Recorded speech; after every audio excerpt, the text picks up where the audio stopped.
If you're looking for a power boost to help you clear Savage Omega Planetus for the first time, or if you're looking to make your clears more consistent, or maybe you're just looking for a generally good set that you can use to try out new weapon types, I've got a build for you that works for every single weapon type that is very strong, especially for the Savage Omega Planetus fight.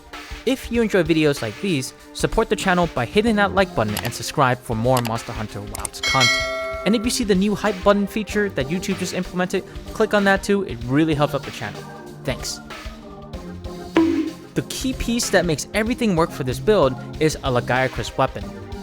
A Lagiacrus weapon will outpace a God Rolled Thunder Arcane weapon thanks to its special Convert Thunder Resistance skill that gives the Lagiacrus weapons a boost in thunder damage dependent on how high your thunder resistance is, which is perfect because this set has high thunder resistance. It comes as no surprise, as of Title Update 3, one of if not the strongest armor choices and set bonus that we can abuse is the Lord Soul set, which comes from any pieces of the Apex Arch-Tempered monsters. Pretty soon, we'll have a couple more pieces from the Arch-Tempered Nu Udra to play with to potentially make an even stronger set. But even with what we have right now, this build has more than enough power to get you through Savage Omega Planetus.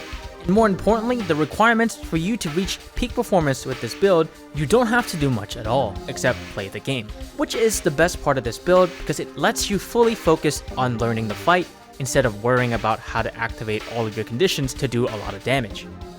The armor pieces for the set is as follows: the Radal Helmet Gamma, the Lagiacrus Chest Beta, the Radal Gloves Gamma, the Lagiacrus Waist Beta, the Uthuna Pants Gamma.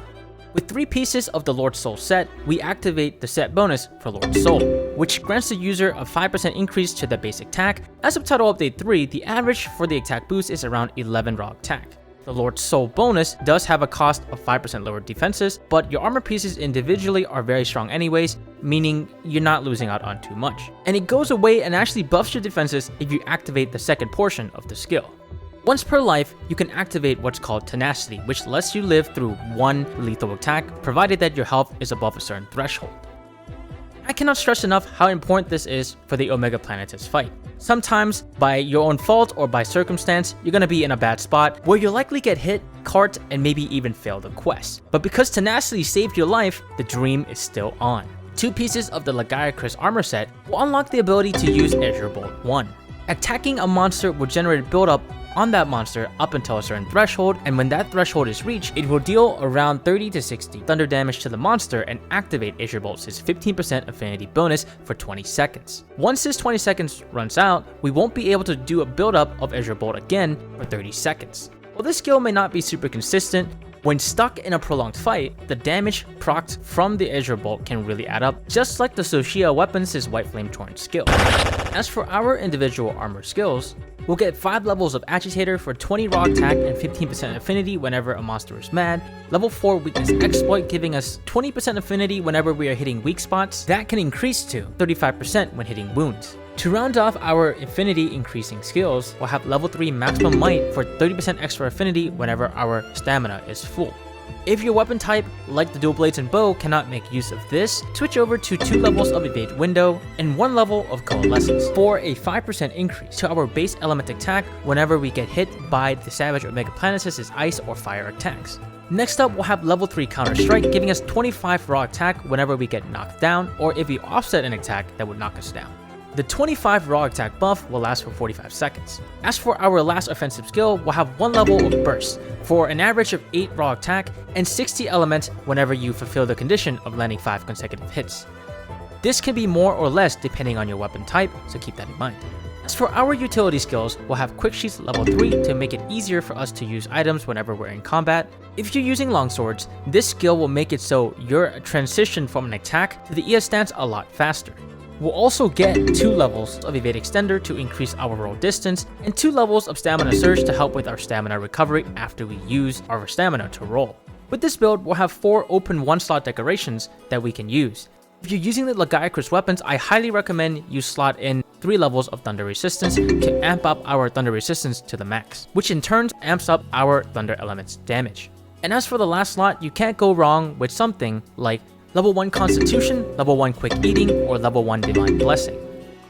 Alternatively, if you're not using the Lagiacrus weapons, or you feel that your damage is already great, you can switch over that 3 thunder resistance to 3 levels of wide range to keep all the hunters in your party topped up with heals and buffs. Because of this build's access to quick sheath, even though you're not using a sword and shield, your ability to put away the weapon fast makes it more likely that you'll be able to heal your allies in time when they are in dire need. At maximum efficiency, this build gives us 53 raw attack plus 60 element attack. Both of these numbers can be increased or decreased depending on your weapon type thanks to burst, and an effective 66 to 70% affinity in real world use cases.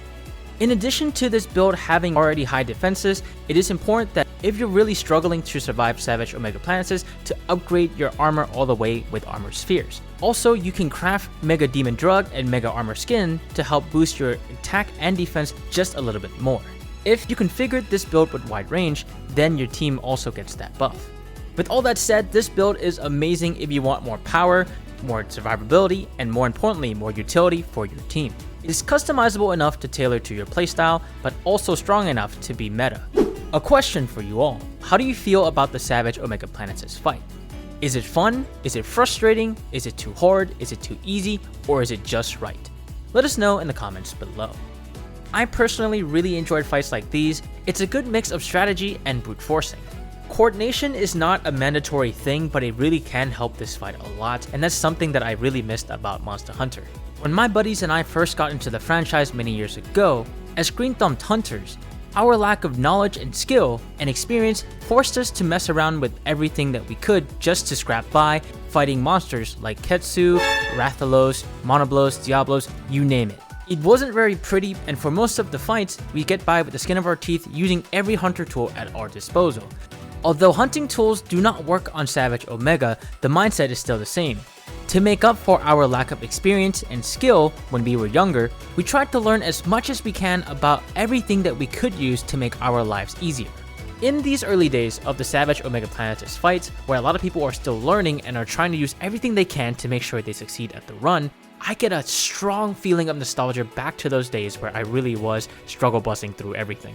This is not me trying to compare to the old days and back in my days everything was harder. No. I'm more so saying that that's one of the reasons I really enjoy the series, and I'm getting a lot of that feeling in these fights. We as a community are forced to learn, consider tools that we might not otherwise use, and then also find creative ways to solve problems. A great example of this is the Nucilla clone DPS check. Once it's summoned, it flies around everywhere, poisons us, it puts us to sleep, it's shooting laser beams that could kill us. Sure, we can use the Marlboro, we can use the Cactar, or we can all bring stun weapons and just perma-lock that bad boy down. Some people might feel that, oh, I have to do a stun weapon? Bro, that's skill issue, and that's fine. That's the beauty of the setup design. If you're really good with using their environmental tools that they give you, great. You don't need to do that. You can stick with a fire weapon and do a lot more damage. If you don't like the inconsistency of using the environmental hazards, then yeah, bring the stun weapon, make sure that that thing can't move and can't kill anybody, and then that gives your team a peace of mind to just vomit damage on the Nucilla. Anyways, yeah, the fight can be very difficult, but that's part of the fun. You're not gonna get it maybe today, maybe tomorrow, maybe this week, maybe next week, but keep trying, keep getting better, because the community is getting better. Recently, when I joined Savage Omega Planetes fights to get B-roll, random people in the hunt are doing amazingly well. They understand how to play the fight, which is a far cry from how it was a couple days ago where people are carting left and right and are unsure of what to do. If you're a solo player and you find this way too hard, at the very least, there's nothing for you in the Savage fight. Outside of the fashion aspect, the armor set and the weapons themselves don't really work well if you're playing alone. And if you are a solo player and you feel a sense of FOMO and really want that fashion, I really highly recommend you try the fight. It's going to be frustrating, but it might actually be really fun. Join those SOS hunts, cart a bunch of times, learn, improve, and grow, but don't ever give up. Instead, take breaks. Maybe you're not feeling it today. Just go do something else, touch grass, and then come back. You can also accumulate knowledge while touching grass by watching videos like my 5 essential tips to fighting Savage Omega Planetes, link in the top right corner of the screen and in the description below, or Omega guides from other amazing content creators within this space.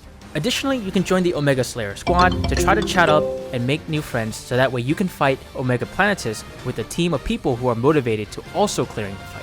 Squad ID on screen and in the description below. With all that said, thank you so much for watching. If you'd like to see the full potential of the Omega armor set and weapons, check out my Omega Resonance build video by clicking the video on screen right now. My name is Varsana, and I'll see you in the next video.